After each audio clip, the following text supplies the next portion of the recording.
ndifuza abaririmbyi bane bo muri korali Maranatha baze Eu hano. quero 4 membros do grupo de Maranatha. Ndifuza abaririmbyi babiri bo muri korali Hosiana. Eu quero 2 membros do grupo Hosiana.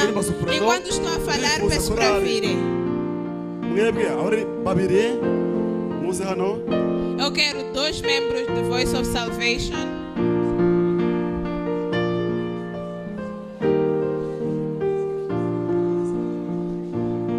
Maze iteraniro natwe duhaguruke uyu mugabo dufashe kuri E a congregação toda vai levantar. A congregação toda vai levantar.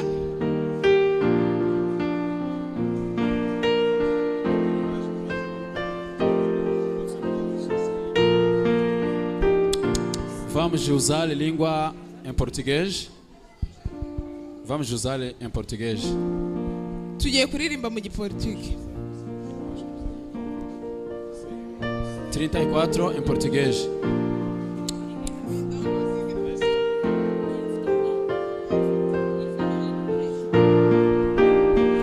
Senhor meu Deus, Quanto é maravilhoso, fico a pensar nas obras de tuas mãos. Estrelas vi a cintilar no espaço de teu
reka nsabe iteraniro tubakire dute bano babyeyi Como é que vamos receber a eles? tubakire dute yemwe ko mutazamura ibiganza habaye iki tubakire dute Amém.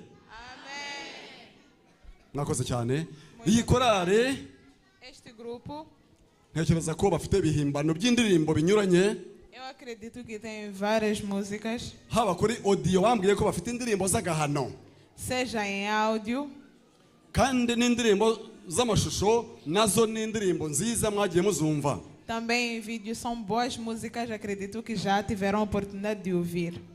tugiye kubaha indirimbo ebyiri Vamos lhe dar duas músicas. murahimbaza Imana mu ndirimbo imwe ku muzingo w'amashusho Uma é de áudio, mucagure indirimbo iruta izindi escolhem a melhor música que está nesse álbum kandi de ku áudio. ndirimbo y'amajwi nayo ku muzingo w'amajwi mudushakire indirimbo imwe iruta izindi E também no álbum de vídeo escolhem um que é melhor de todos. Imana ibakoreshe ibitangaza imbere y'iri teraniro Que Deus vos abençoe.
Jesus. Haverá lindas canções de alegria. Eu quero estar no céu.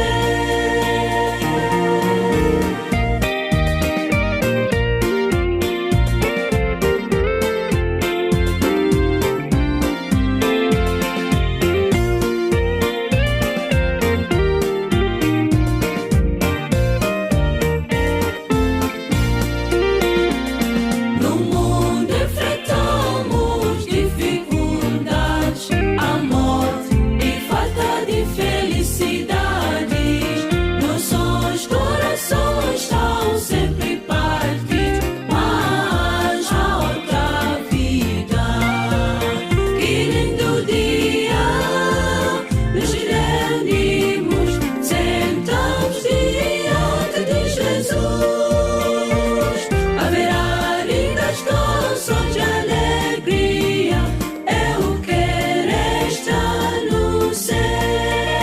Que lindo dia, nos reunimos, sentamos diante de Jesus. Haverá lindas canções de alegria. Eu quero estar no céu.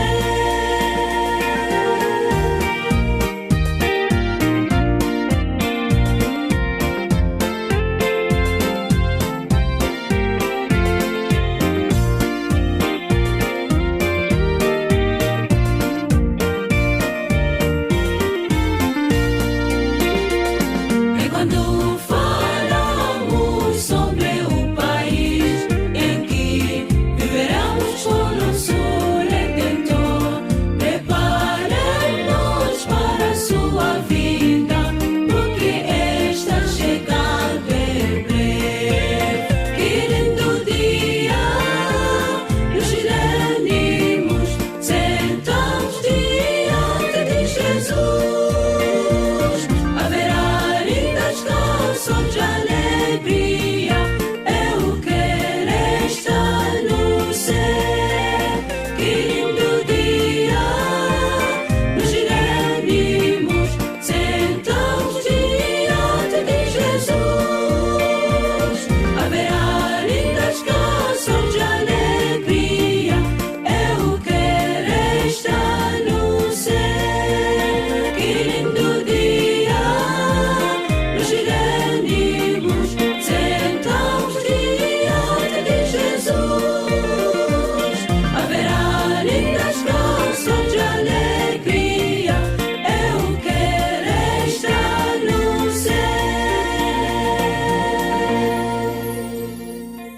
ntabwo nashatse kwibanda cyane ku bijyanye n'ubuhanuzi bw'iri somo. Mas importa destacar o verso 3 e 4, nashaka gusa kuvuga ku murongo wa 3 n'uwa 4 que descrevem que nós iremos para o céu cantando. batubwira ko tuzajya mu ijuru turirimba. Os remidos, aqueles que terão vencidos a besta e a sua imagem, abakijijwe bazanesha inyamaswa n'igishushanyo cyayo, irão entoar um cântico, bazaririmba indirimbo, um cântico de Moisés, indirimbo ya Mose, cantando rumo à Canaã celestial.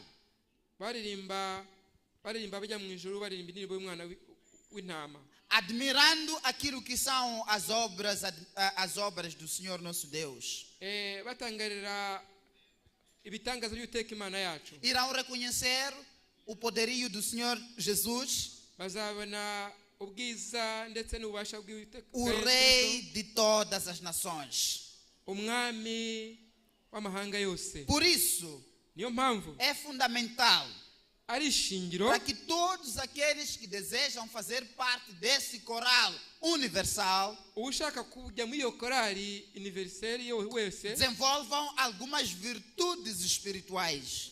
agomba kugira ibiranga abo bantu bagomba kujya muri iyo korali. Ter uma vida de comunhão com Deus, akaba afite ubumwe baseada na meditação na palavra do Senhor. kandi akabaho uwo muntu avuga ahamya ijambo ry'Imana. E depois é preciso que as pessoas que desejam fazer parte deste coral desenvolvam uma comunhão, encontro pessoal com Cristo diariamente. Umuntu wese wifuza kuzaba ari mu korali igihe cyose umunsi ku munsi agomba kuba ari ku ruhande rwa Kristo.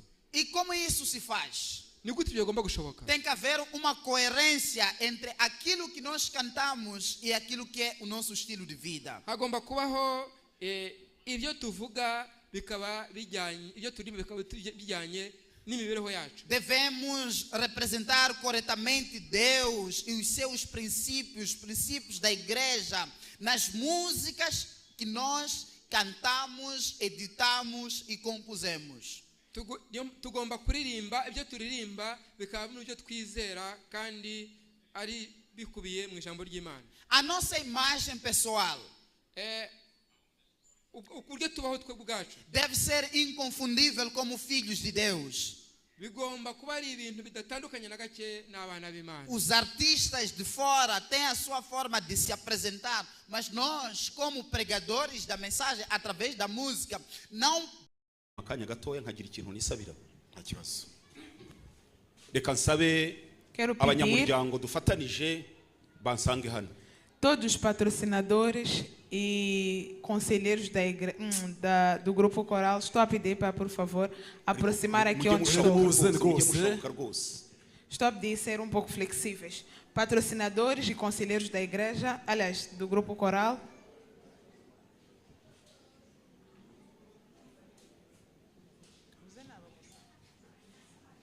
Abanyamuryango babandi uko bahagurutse batambuka muhuza ibiganza mubamera Aqueles que levantaram, que são patrocinadores, por favor.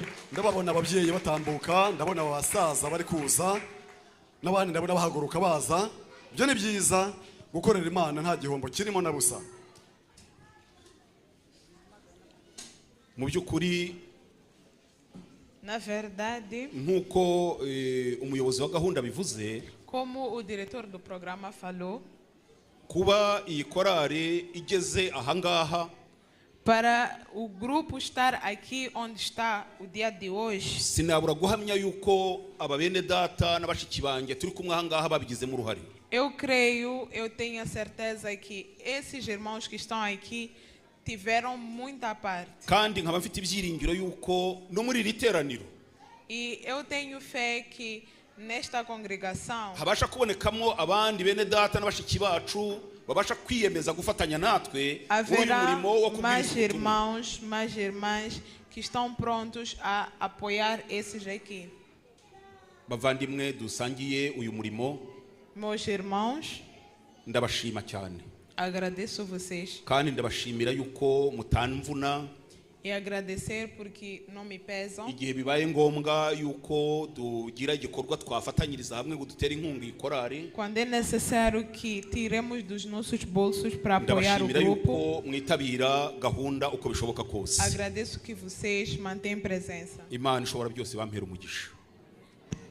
Mwagira ngo Deus iki? vos abençoe.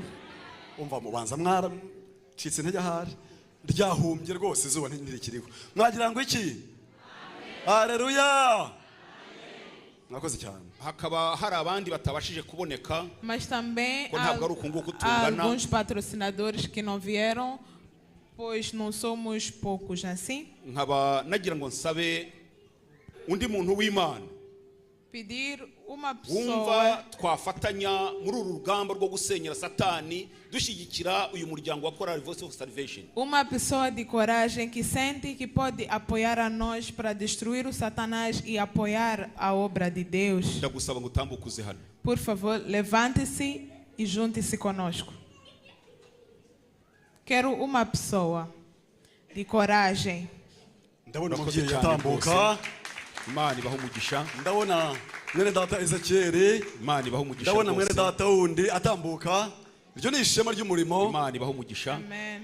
Kandi baravuga ngo Ezekiel. urugo rw'umwana rugususurutsa utarurayemo. Muvandimwe Mwabonye bano umugisha. ino korari ukuntu yatufashije cyane n'imyiteguro yayo. Abandi ndacyabategereje. Ndabibona mu gitekerezo cyawe birimo rwose. Eu estou a ver que nos teus pensamentos Ndakubona estás ko a birimo pensar. haguruka uze. erega ni umurimo woroshye Levante-se se ajuntar ngwino conosco. dufatanye kugira ngo dutebutse kugaruka k'umwami wacu. Vamos juntos fazer para que Jesus volte. Urakoze cyane. Muito Imana obrigado. iguhe umugisha rwose. mwene data Aburahamu aravuze ati nanjye sinkwiye gucikanwa muri uyu murimo. Imana imuhe umugisha rwose. Mana Nta dusenga wundi mwene data usigaye. umugisha. Mais alguém? Mushiki wacu Imana imuhe Muito umugisha rwose. obrigada. madamu Aburahamu ndabibona aravuze ati nanjye ngiye kuvuga. ndakubona nkagusomamo Urakoze cyane. yuko ufite ishyaka ry'uyu murimo. Estou a ver, Iryo estou a shyaka ler rizane nos vossos olhos que vocês Rizane rwose. Mwene têm data, coragem de Imana trabalhar para Deus. Uwiteka aguhe umugisha. ndabona umujene wacu atambuka simwamubera amashyi. Imana imuhe umugisha rwose. burya abasore kugira ngo Ndabibona yuko yiyemeze biragorana ariko nuko Imana nuko dusenga Imana imuhe umugisha imuhe umugisha. muvandimwe. Rwose. mwene data Paul Nawe aravuga ati ndamubona nanjye ntabwo yacikwa rwose. sinkwiye gucikanwa muri uyu murimo. Nukuri Jean Paul Imana iguhe umugisha. Muito obrigada, irmãos. Ndacyifuza n'abandi bantu batatu gusa. Eu quero mais 3 pessoas só para Abantu batatu gusa nibo concluirmos. mbona ntabwo nari byo neretswe ariko ndababona yuko barimo abantu batatu gusa. Eu estou a ver que tem mais 3 pessoas aqui. Estou à espera de